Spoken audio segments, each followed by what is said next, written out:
What's Why are this they broke? stigma about money and spirituality? Why is this misconnect? Yes. And so, and financial people, people that have a lot of money, the common undertone is often they're unfulfilled. Hmm.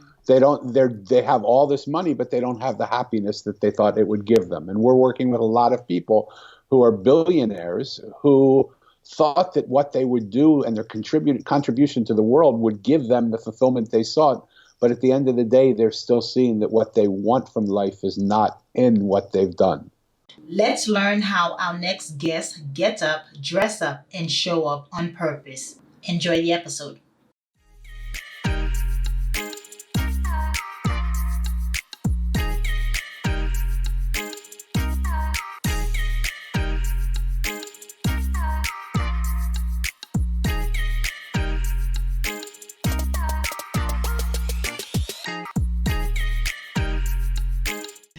Here I am. There you are. Look how beautiful you are. That's a Thank you. face you want to see all the time. You don't want to hide that face. You're so sweet. This is the face you don't want to see all the time. You are quite handsome. I love the beard. Did you play Santa last year? Santa, yes. Ha ha ha. Ho ho ho. I'm playing Santa right now. It's year round, right? All the time. I love it. You just strike me as someone who is like at peace all the time. You That's might want what to talk to my wife about that. No. that's the aura you have around you, and Thank it probably is true. And 45 years of meditating, so you. I'm assuming you have learned a thing or two along the way. Don't assume too much. But we become what we decide to do. And when we decide to prioritize spending time with God and Mhm. spending time with ourselves, Mhm. we, even in spite of ourselves, we move forward Yeah. because that's what we are looking for. We always find what we're looking for. If we're looking for money, we'll find money. It's not that hard to find. If we're looking for a relationship, we'll find a relationship. If we're looking for inner peace, we'll find inner peace. It Yeah. just depends. It just depends what is our priority. My priority has always been finding myself because when I look out in the world that I see is a lot of people that don't know themselves. Is it that focus has to be one at a time? No, It has to be definite. It has to be no. no, but you just have to know what your priorities are. Like when I'm going to have breakfast, I still get dressed, right? So it's not like I don't do everything else. But if we're traveling anywhere, we put our destination in our GPS system, right? Yep. And our car will tell us exactly how to get to where we're going. Yeah. So what is the destination we've put into our human operating system? Mm. Along the way, we'll do all sorts of things. We can stop for a coffee, we can go meet a friend, we can reroute, we can do all, right? But we have to know where our destination is. If Nice. our destination is to make money, we may miss inner peace sometimes. But here's the thing, money is inner peace. There isn't this battle that has to be between I have to decide this or that. We can have everything. It's Because the mindset. money gives you options. Money gives you the opportunity to do more, give back if that's your heart's desire. It gives you the opportunity to live the lifestyle you want. Yes. And one of the people that I'm working with now, a woman by the name of Sarah McCrum, is working with people because what she finds is spiritual people tend to have tons of spirituality, but they're piss poor. They're broke. Yeah. Broke. Absolutely broke. Church people. Churches. Churches, they can't afford to even know they're worried all the time about where life is going to happen for them. And that it's in God's hands, and God's gonna take care of him. And he does. But why are they broke? What's Why are this they broke? stigma about money and spirituality? Why is this misconnect? Yes. And so and financial people, people that have a lot of money, the common undertone is often they're unfulfilled. Hmm. They have all this money, but they don't have the happiness that they thought it would give them. And we're working with a lot of people who are billionaires who thought that what they would do and their contribution to the world would give them the fulfillment they sought. But at the end of the day, they're still seeing that what they want from life is not in what they've done. There are people that have all of it. I'm not saying that anything is black and white. Yeah. But the idea is, how do we marry the beauty of spirit with the beauty of finances and money? And that marriage is just a concept, a mindset.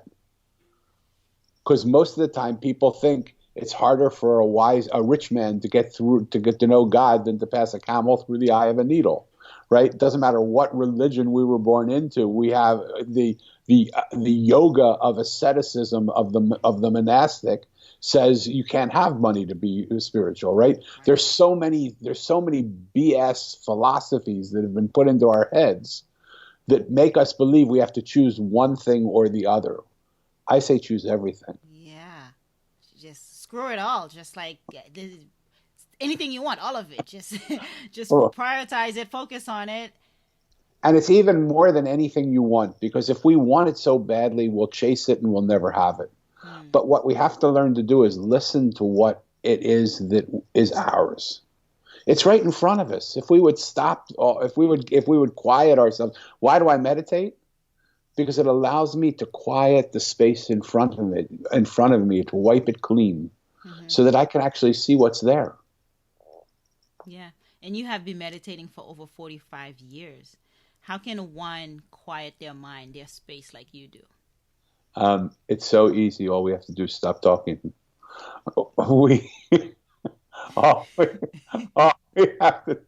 Here's what meditation, the beauty of meditation is, and I don't know if this is true or not, but it makes a nice story, because I'm not a scientist.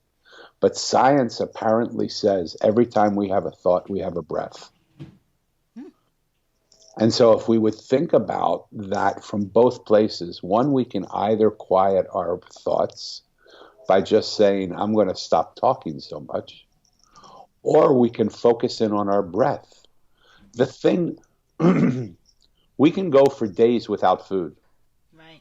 I am right now. I'm on a 21-day fast, and it's been 9 days since I've eaten anything, Danny. And I'm telling you, some days are better than others.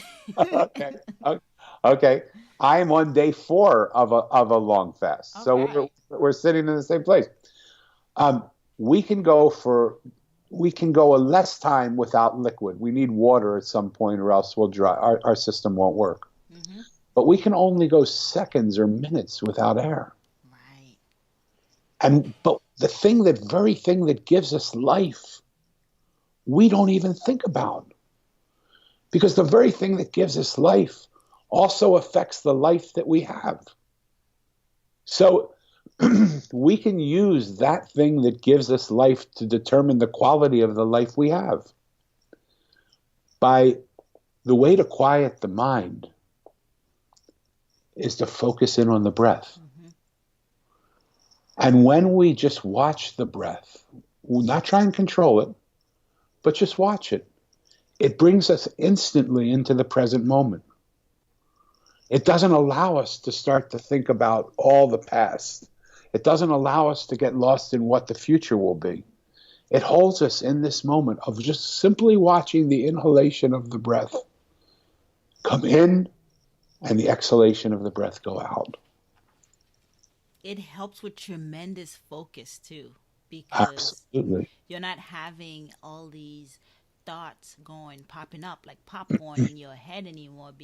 And if they do, it's okay, but you will realize over time, if you just go back to watching where the diaphragm expands, yes. Whether you feel it coming out of your nose or on top of your lip, wherever you feel the air circulating through and out your body, once you get that focus to just watch it. We're not asking you to build. It's not rocket science. Just like watch what you're already doing and focus on it. An amazing, spoken from one who's practiced. You can tell from your eyes, you can tell from your conversation that you can see that that's a practice that you do as well. And when you practice the practice, the practice of your life changes. Mm-hmm. And that's the beauty of the reality that we have to look at. Most of us are caught in the rat race of running on the wheel to continue to achieve the things that we don't even value, so that we can have more of the things that other people value, but we don't value, that make us more and more and more unhappy, but we can't get off of that wheel of knowing how to get off of that wheel and find happiness. Yeah. It's just like the mind. How do we quiet the mind? Well, all we have to do is shut up. All we have to do is allow the mind to stop talking. And the easiest way to do that is focus on something that will occupy the mind, Right. but force the mind to focus in. Even when I speak to people, people think that my words are what's important. My words are, I try and choose words that are nice. I try and have a resonance of voice that will make people feel comfortable.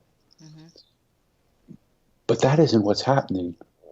My words are simply meant to intoxicate your mind and occupy your mind, like Occupy Wall Street. Yeah. I want to do Occupy Mind, so that the real transmission of our spirit, a real transmission of our heart, can happen. Because what interrupts the transmission of our hearts?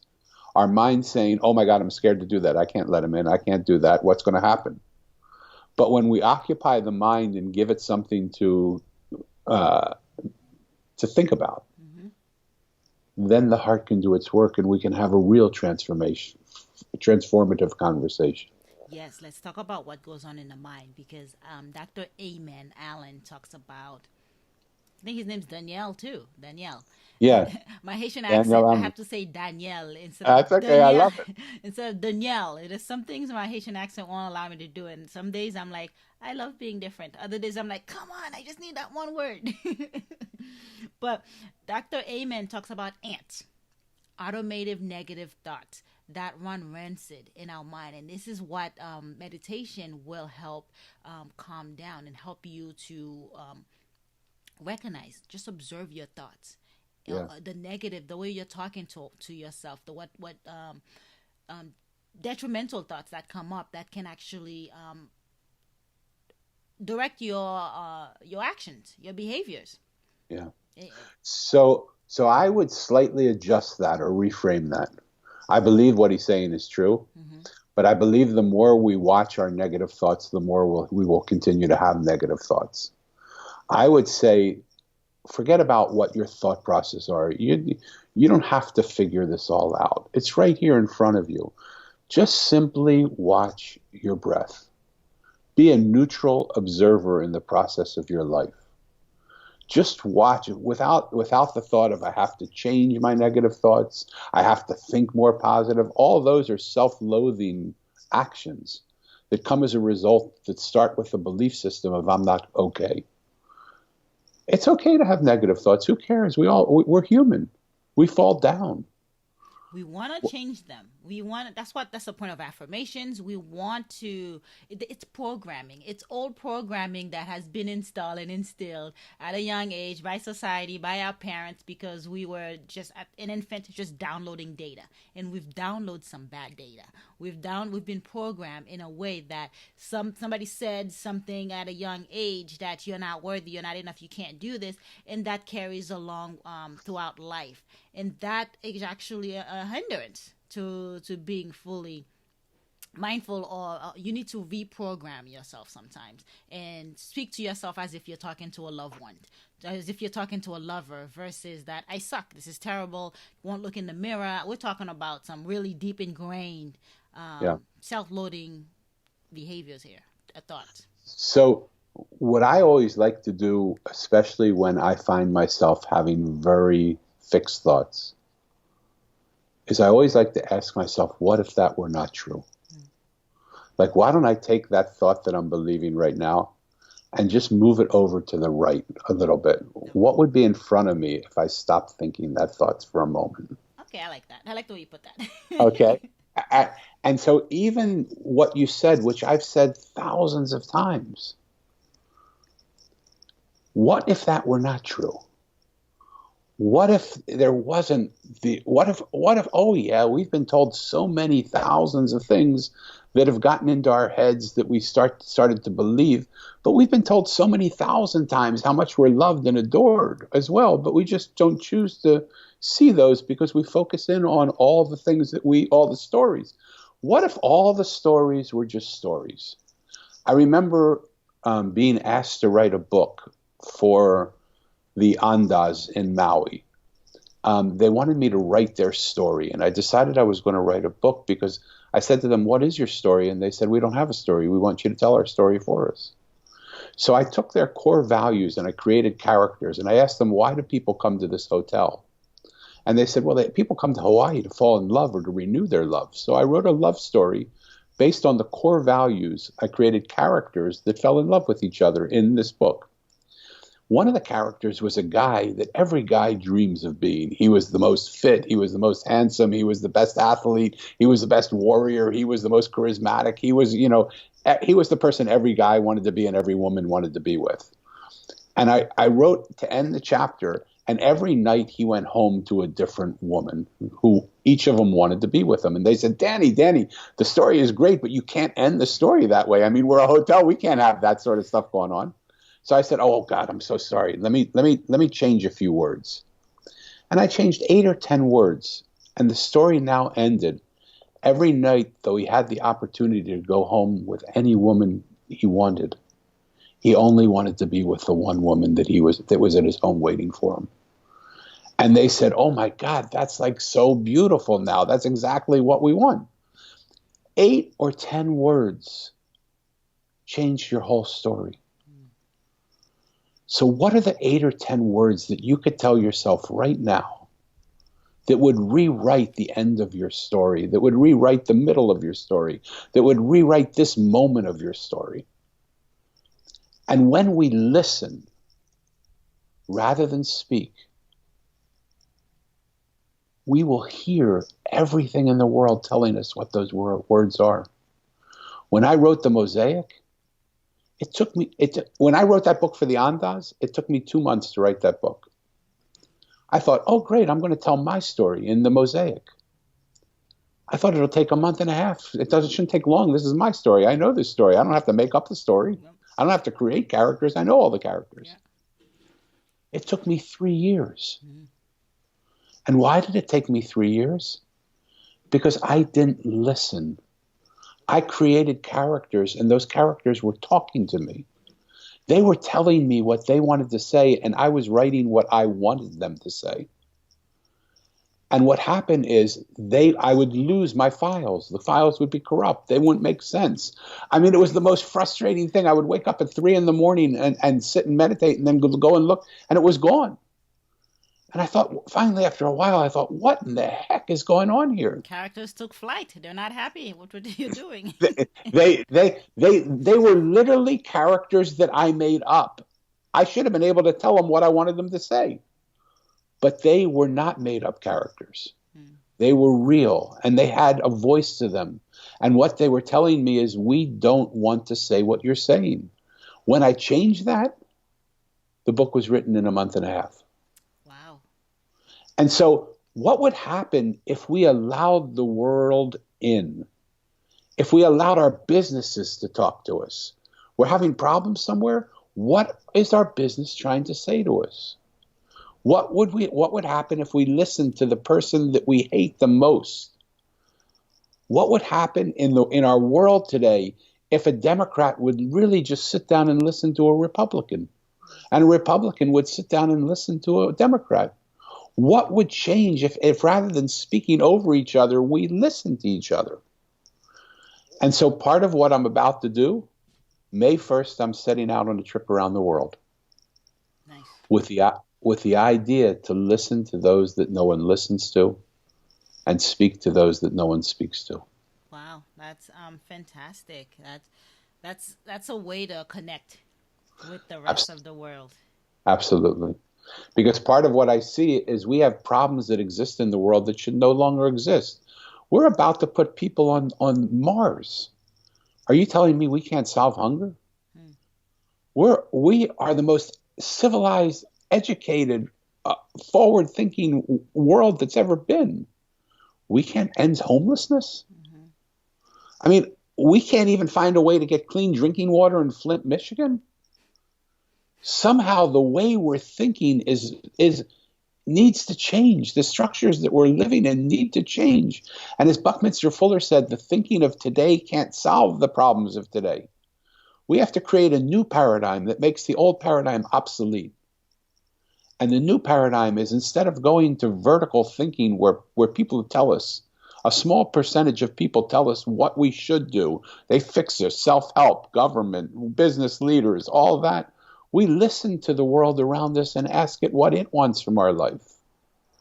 It amazes me that we go to workshops and seminars where they're filled with thousands of people, and one person is telling thousands of people what to do, instead of a crowd think, Mm-hmm. where thousands of people have the opportunity to share what their thoughts are. Why in the world have we set up our world in the way we've set up our world? Right.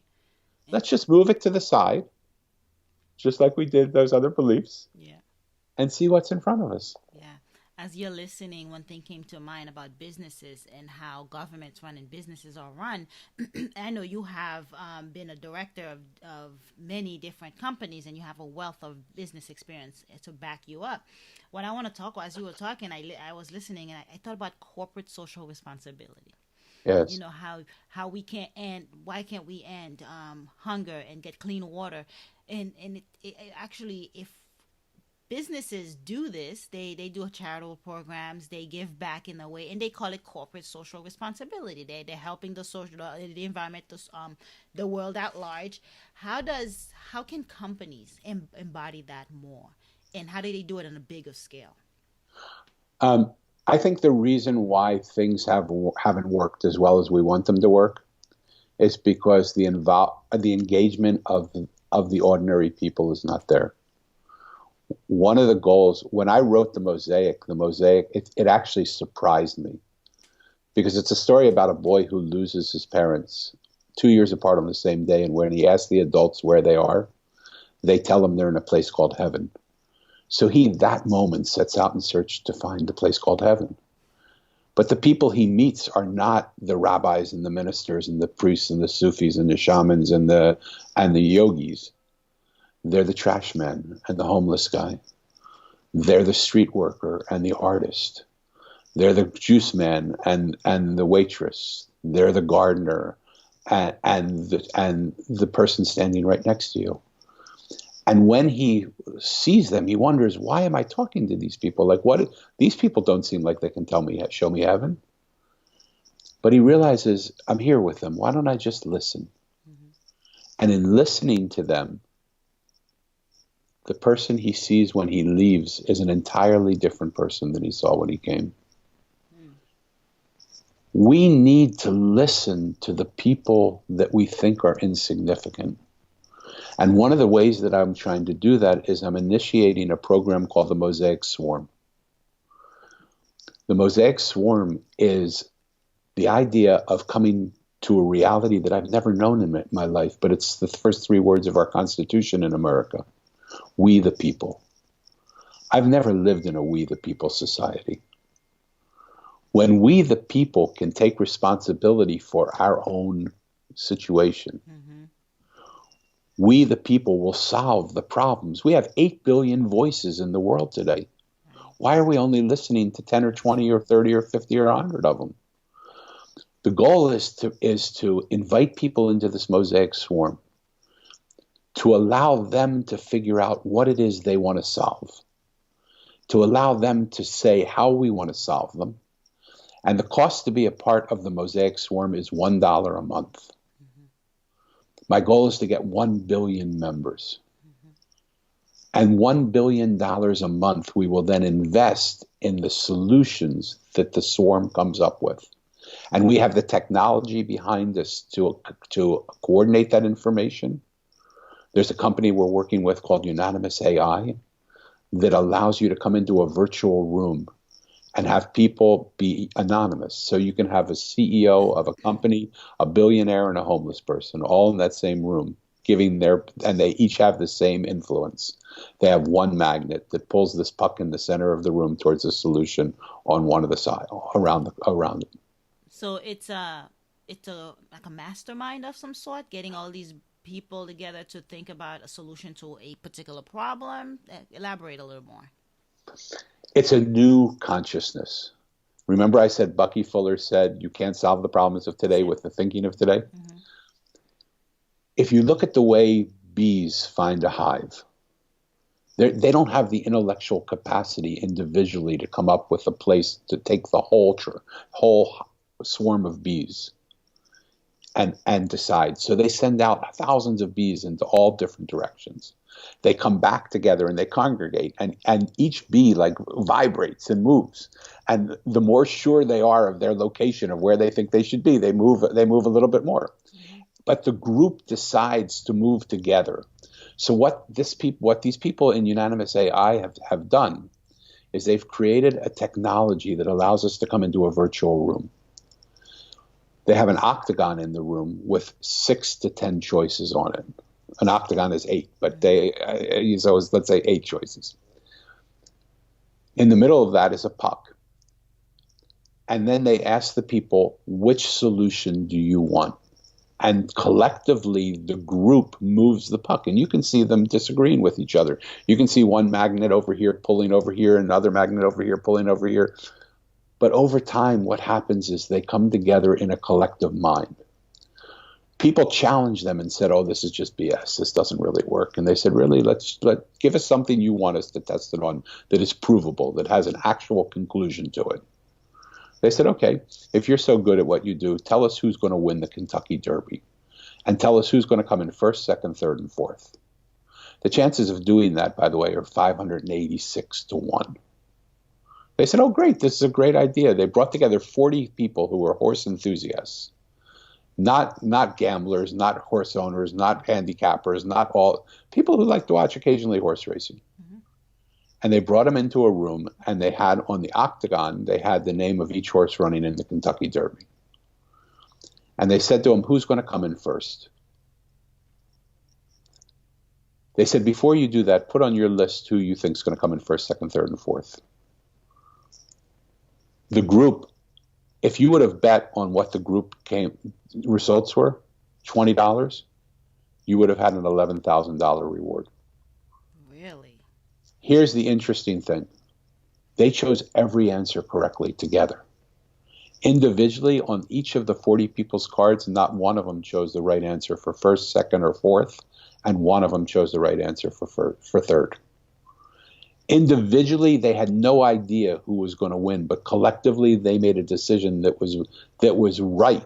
And that's the algorithm behind it. That's the algorithm behind it. That we were never meant to live life alone. We were never meant to decide how to do things. We were meant to come together as a swarm. Fish do it, birds do it, bees do it. Humans don't do it because we think we're so intelligent. It's time for us to realize that together we're better. And that's the mosaic. If you think about just what one piece of a mosaic is on its own, it's beautiful. But if you think about the collection of multiple pieces coming together to create an artistry that is exquisite, that's the way we were intended to live life. And it all starts from 3 simple perceptions.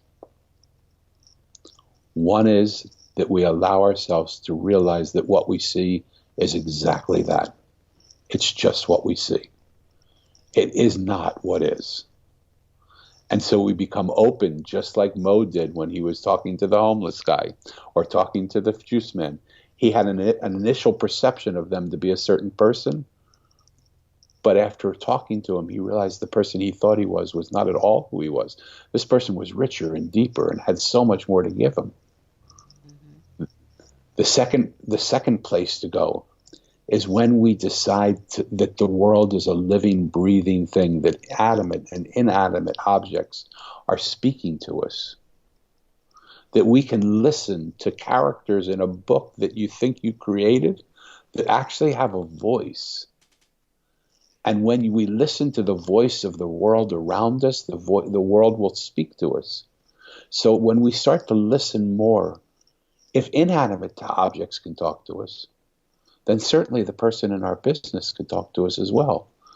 But instead of telling people what to do, why don't we listen to what they think we ought to do? Mm.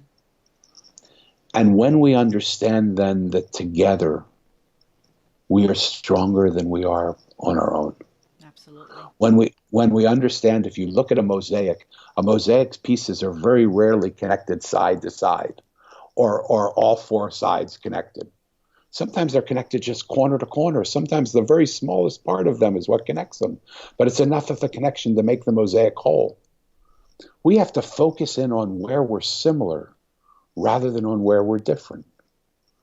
And when we do that, we start to create this beautiful mosaic that stretches across all the problems. It's a bridge across every problem we ever knew, because we know together we can do stuff. Look how America's at its best. We have a tragedy and we come together, and for a few minutes we forget what we believe and we just decide to help each other. Well, it's time to help each other now. We are in global warming. People don't even have clean drinking water. People are selling their bodies to get money. People are fighting over borders. People are fighting over color of skin. What are we doing? Mm-hmm. Is this the world we always dreamed of handing over to our children? Right. If it's not, we got to make these changes now. We got to say, forget what I believe. Let me push it aside just for a minute so I can see what's actually there. Mm-hmm. The Haitian flag has on it "L'union fait la force," which means that there's strength in unity. Yes. And that's precisely what you're preaching, is that we need each other. We need to come together to solve the problems. And the same quote that you mentioned earlier, Albert Einstein says, we can't solve the problems that we use this with the same mind that created it. Yes. So we have all the references. I mean, it's even on a flag. Yeah. What happened to us that we stopped seeing and listening and hearing? How do we get so caught up in all the little things that make us different rather than in the big things that make us whole? Right. For the entrepreneurs out there, for the business owners out there who are listening, how can they start listening to their businesses? You know, everything we've said, I love when a conversation comes around in a circle and it all makes sense. We don't even listen to ourselves.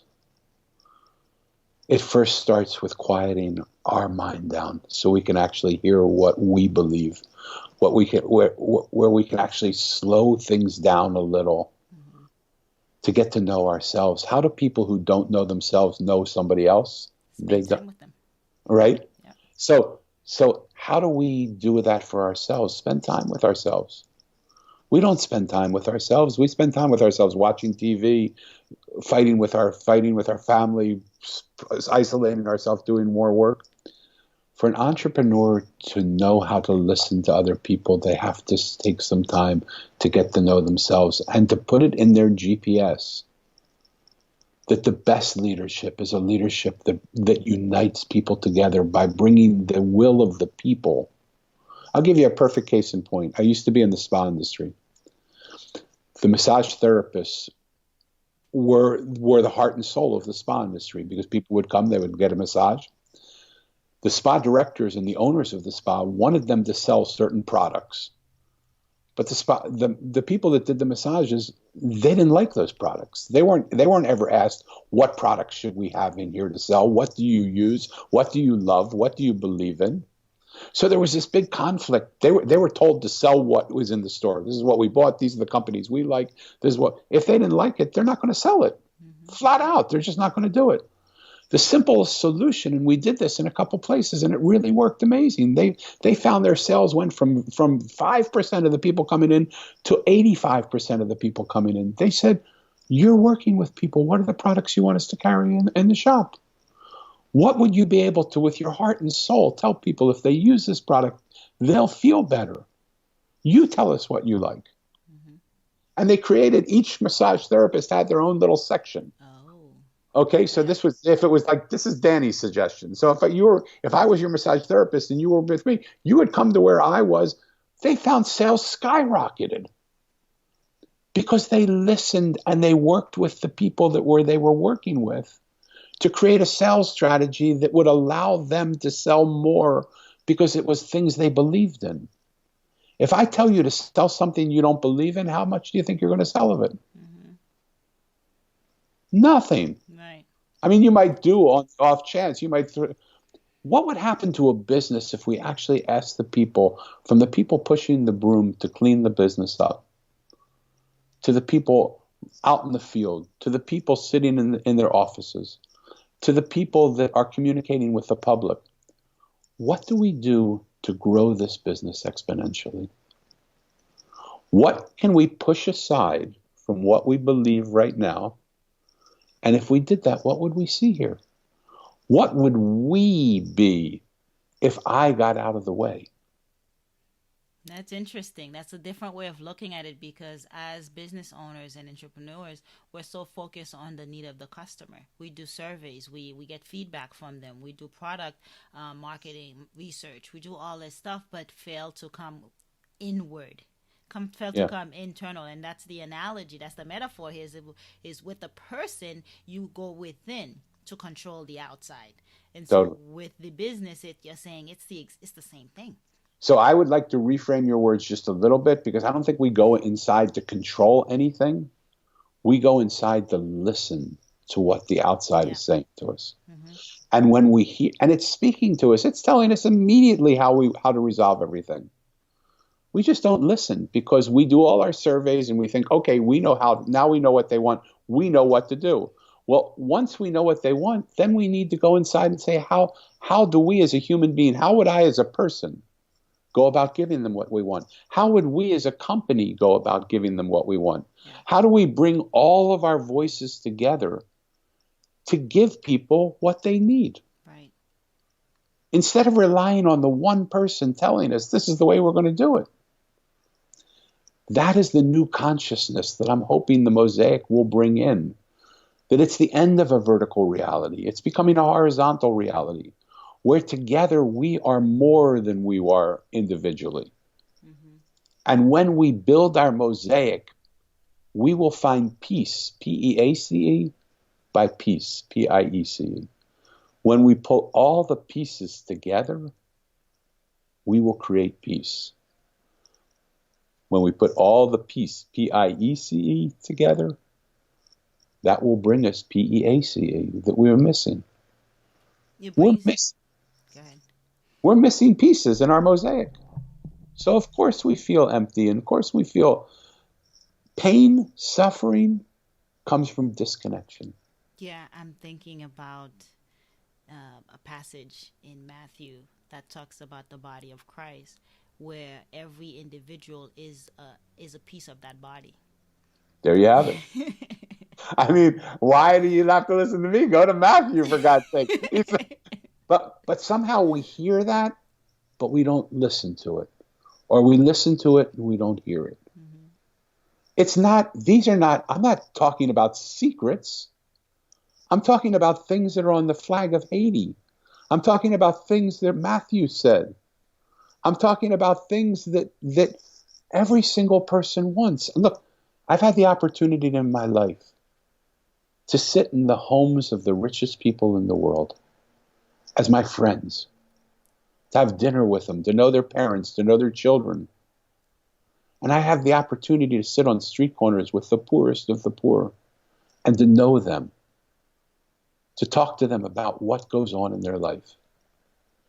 Do you know every single person, no matter how much money they had or how much money they didn't have, no matter how big their house or how small their cardboard box, no matter what side of the border they lived on, no matter what color the skin, Mm-hmm. no matter what religion they practiced, every single one of them wanted the same exact thing.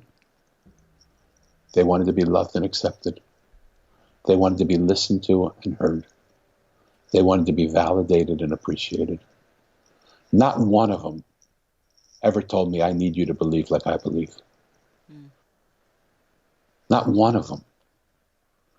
I have some of my closest friends, I would never believe some of the things they believe. But I love them. They're my friends.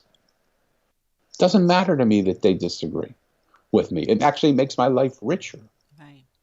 And if you look at a mosaic, what you see is it's the diversity of color, it's the diversity of sizes, it's the diversity of textures, it's the diversity of shape that actually makes the mosaic beautiful. If every piece were the same, it would be boring. And you are set out in May to travel the world and listen to those people and listen to Yes, everyone. yes. And so if any of your listeners would like to host me, would like to bring people to where we're going, these aren't talks. I'll probably speak a little, but more what I want to do is I want to ask people this one question. When you look out into the world that you see today, is this the world you always dreamed of handing over to your children and your children's children? And if it is, please share that world with me, because there's so many people in this world that I would like to have here with the world you see. Mm-hmm. And if it isn't, what needs to be changed and how will you change that? You have a free moment here to speak. I am listening to you. It gives them ownership too. Yeah. They partake in this new world that they would like to see. It's not just handing it over to the 10 people up top, the government to actually run everything. They're standing up and taking ownership of their lives and their world. 100%. And then what we'll ask them to do, if they feel to, is join the Mosaic Swarm for $1 a month. Because then what we want to be able to do is fund the solutions on our own together.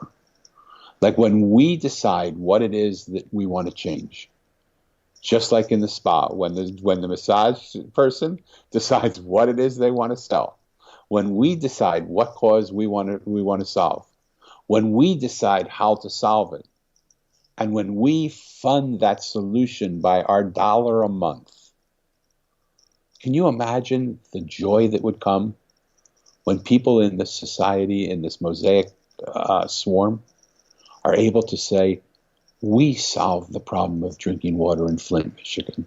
Yeah. We solved homelessness around the world. Because with $1 billion a month, we can do a lot. We just have to get to those numbers. With $1,000, $1,000 we can't do much. We can help local, and we will. Mm-hmm. We'll help local areas until we get to those places. But the goal is to get people to realize we don't have to wait for governments. We don't have to wait for charities. We don't have to wait for society. We, the people, have the power to run our lives. Yeah. And what I say is I'm looking for the minority of 1 billion. It sounds stupid because 1 billion is a lot of people. But 7 billion of the 8 billion people that live in the world today will look at what I'm saying and say, you're crazy. That'll never work. You're a dreamer. What do you think? What are you, some socialist? What are you trying to do? You're trying to take away our power? That's okay. I completely understand that that's what you think. And you stay in the majority of 7 billion. Because I believe when the waters come in and the tide is raised, every boat in the harbor will be raised. It won't care if you're a part of the Mosaic Swarm or not. Right. And when you start to see what the power of the people is, you will change from a dominant culture where you tell the people what to do to a more real culture where we listen to what the people want and we do it. You become part of the ripple effect. And so why would we lead our businesses any other way than when people hear what I'm saying, some people think I'm crazy, and that's okay. You think I'm crazy, I'm fine.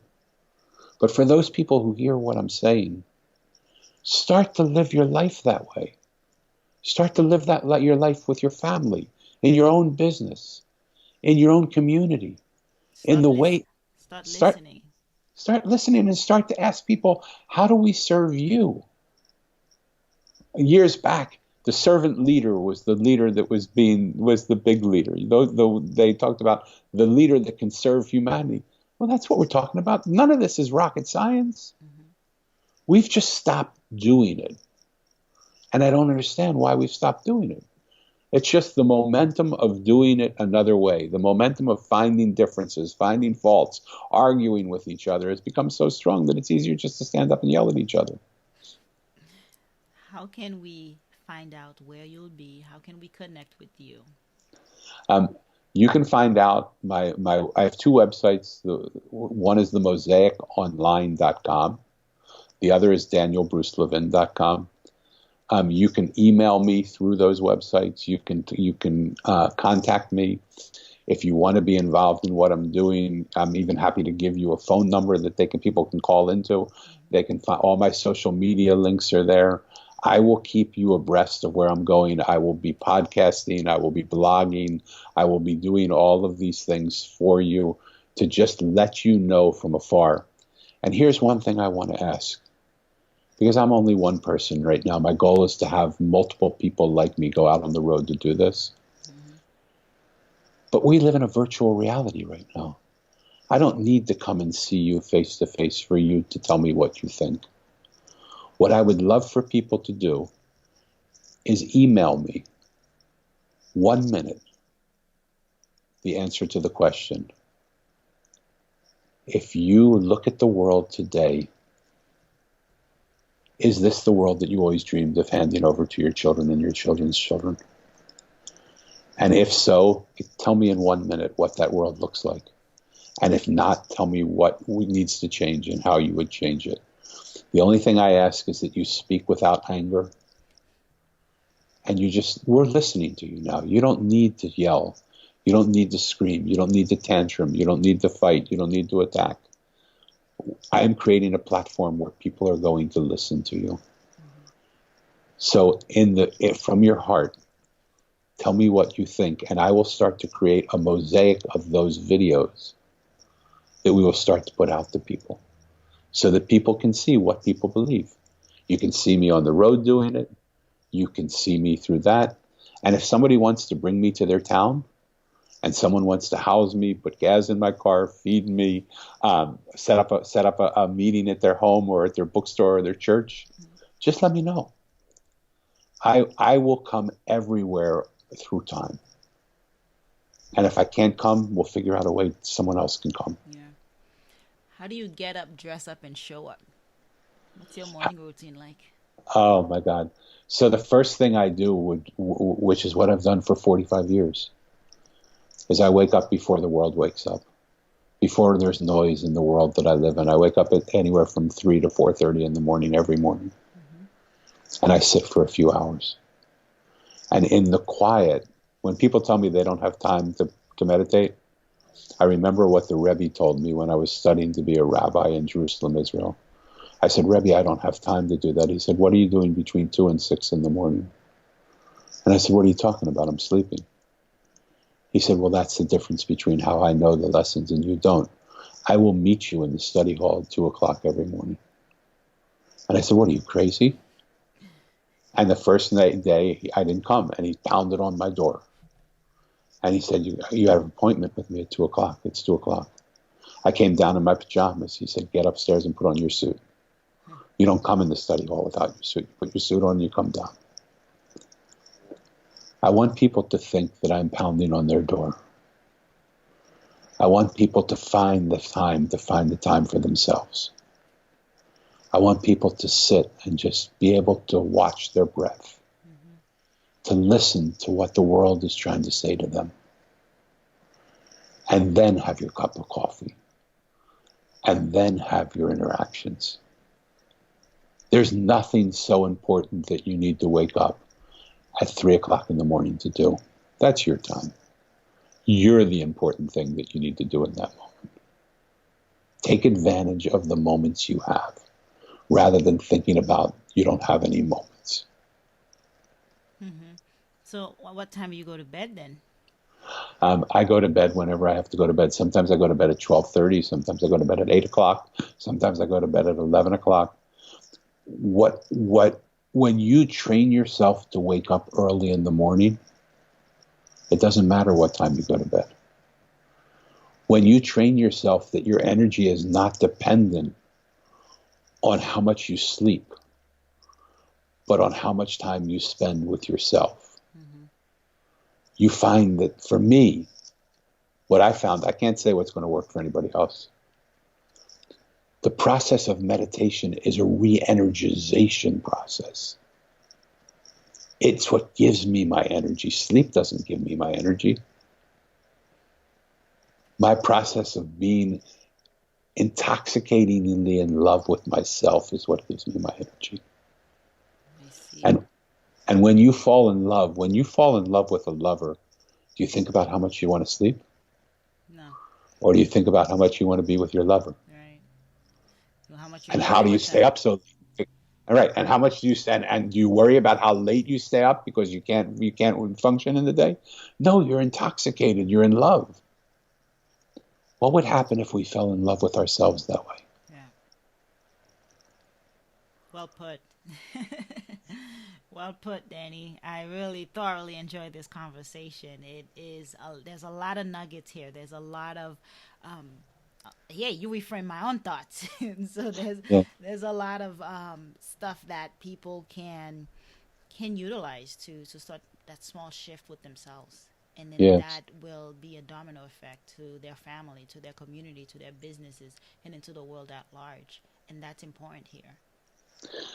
If I can say just one thing, Please. because I always struggle with the fact of the Mosaic's just a charming little story.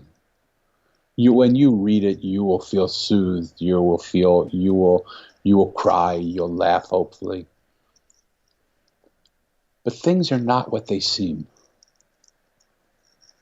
For those of you who are listening that want to change your perception of the world,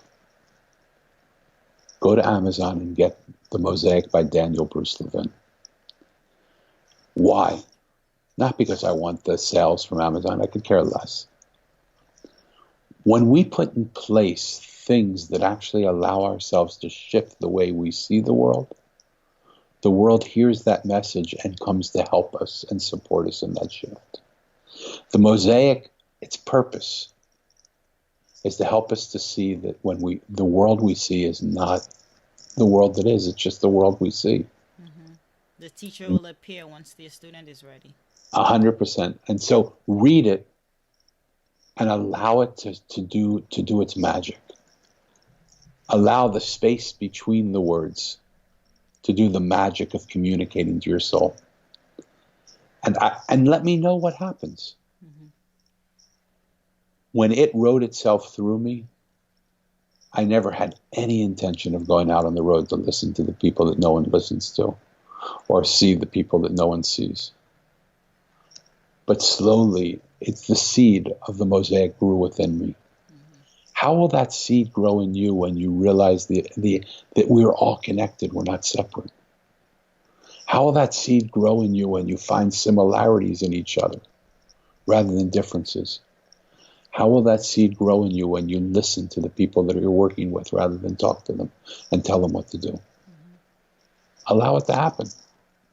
You're truly a servant leader. I'm looking forward to your work. I'm looking forward to you coming back and sharing what you found and what you heard. My And honor.